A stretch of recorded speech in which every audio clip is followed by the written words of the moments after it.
Ooh, McDonald's. I would have killed someone sooner if I knew I was going to get McDonald's. The 14-year-old girl made this terrifying comment after they laid the fast food breakfast in front of her just some hours after they took her into custody. How is it even possible for someone to be happy about breakfast after ending her disabled sister's life? And just what went through her mind to do something so extreme? This is the case of the TikToker Claire Miller. Claire Elena Miller was a healthy child born in 2007. Unfortunately, the same could not be said for her older sister, Helen Miller, who was diagnosed with cerebral palsy at an early age. Cerebral palsy is a neuromuscular disorder that caused Helen to remain mostly restricted to her wheelchair for life. As she required constant assistance in her everyday life, their loving parents, Mark and Marie Miller, spent most of their time at home to care for her. The family lived in a Manheim Township home in Lancaster, Pennsylvania, where both Helen and Claire attended the Lancaster Country Day School together. When their classes ended, Claire would always come home to her parents coddling and taking care of her older disabled sister. She was a loving sister and would even help her parents out sometimes. It was obvious that Claire didn't have the same amount of care and attention from her parents, but she never complained or caused any unnecessary trouble for them. Claire compensated for this lack of attention by starting a TikTok account. Just like a normal teenager, she posted all kinds of content, such as lip-syncing and dancing to songs and cosplaying her favorite anime characters. Sometimes she will also feature her dad goofing around, playing musical instruments, or commenting jokingly about her recording him. Little did the world know this mask of happiness would soon come off as Claire commits the most heinous and heartless of crimes. It was a typical night, just like any other in the Miller household. The family had finished their dinner and gone to their rooms, completely unaware that the serenity of their peaceful abode was about to be shattered by the youngest member of the family. Claire remained in her room, waiting for everyone to fall asleep.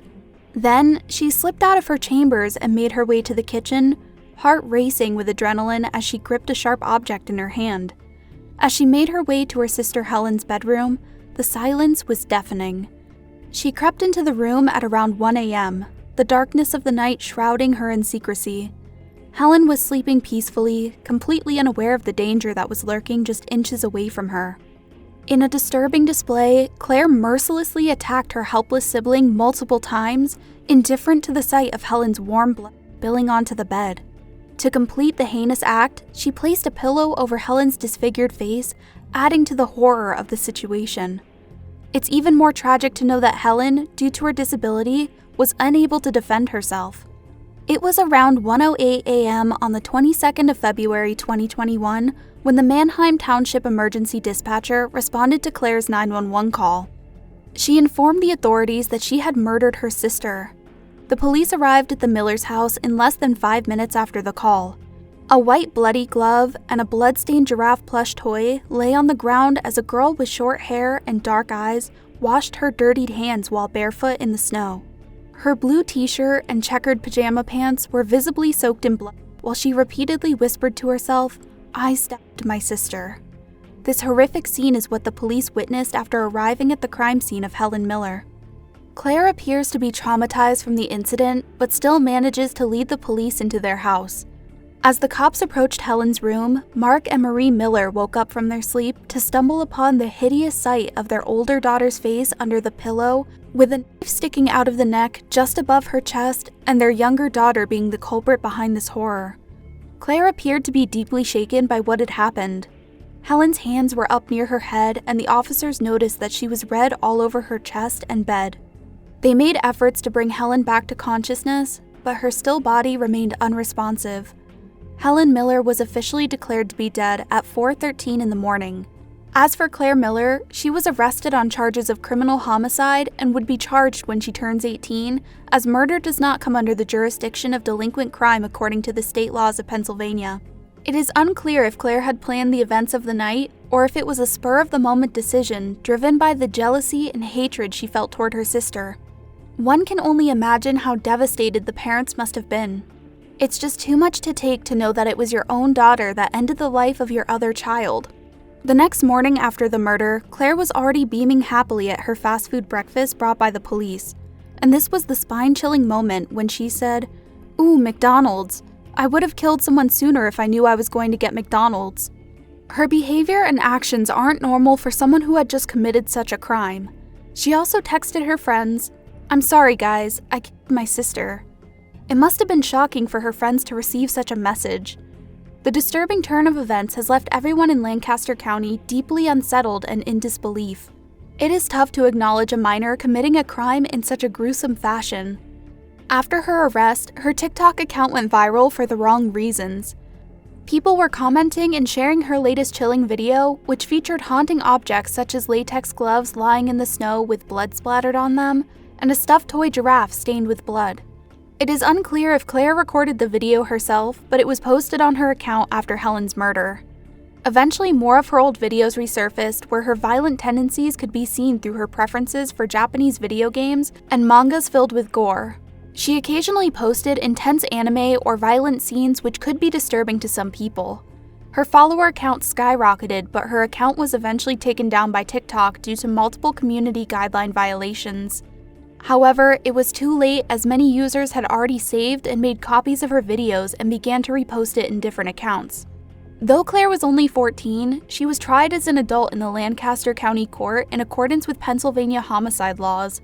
In an official statement, her mother, Marie Miller, mentioned, "We love both of them. I know Claire did not mean to do this. We lost Helen and we don't want to lose Claire too. We don't want her to be punished, not get help and be put away for a long period for something that was out of her control.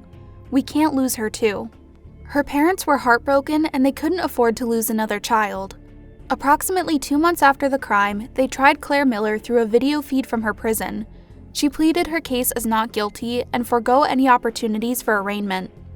In the trial, they revealed that weeks before Helen's death, Claire had sent text messages to her friend talking about different ways to commit murder, as well as discussing thoughts of self-harm. Prosecutors believe these text messages showed that Claire wanted to hurt others and could be a threat to the community. However, the defense countered that she had suffered a psychotic first break on that night and didn't mean to harm her sister. The lawyer put in an application for Claire to be prosecuted under the juvenile court, taking the support of an insanity claim. Claire Miller was being held in prison without bail at that moment. In one of the trials, psychiatrists proved that Claire was suffering from psychosis, depression, and anxiety. They also found out that before the tragedy happened, Claire's friend texted and encouraged her to stay focused on the computer screen as she would see bad things when she looked away. This makes it clear that Claire has a tendency to hallucinate. The defense stated that on that dreadful night, Claire was hearing voices in her head that degraded her and told her to end herself. However, she turned her knife against Helen as she thought she was eliminating the hallucination of a woman, a version of herself, that told her she was ugly and a failure. When she snapped out of her hallucination, Helen was already motionless on the bed. Later, the coroner's autopsy revealed that Helen had suffered injury, twice in the chest, twice in the face and chin, and then twice in the neck before the sharp object was finally embedded in her. The Manheim Township Police Chief commented on the situation, saying, "When I heard about this, I was almost instantly upset about it myself over the details that had been related to me. I don't know that I've ever been a part of something that is quite as sad as this." Yet the most tortured souls in all this are the parents of the sisters who attended the trial as the prosecution and defendant of the crime. At the recent hearing held on Friday afternoon of the 10th of March 2023, Claire Miller pleaded guilty but is mentally ill, acknowledging that she recognizes the statement she is giving and is doing it voluntarily in full awareness. It was further revealed that Claire's mental health had been taking a toll at the time of the homicide, but since then she has gone through multiple mental health diagnoses, including gender dysphoria and hallucinations. She has remained under treatment and has shown signs of improvement. As of now, she will be sentenced to 12.5 to 40 years in prison and only able to grant parole when she shows that her mental condition will not be a threat to the public. Was Claire Miller another victim of the influence of social media, where it's all the rave on superficial beauty? Or was she an unfortunate case of the rising mental health prevalence in teenagers? Remember to sub.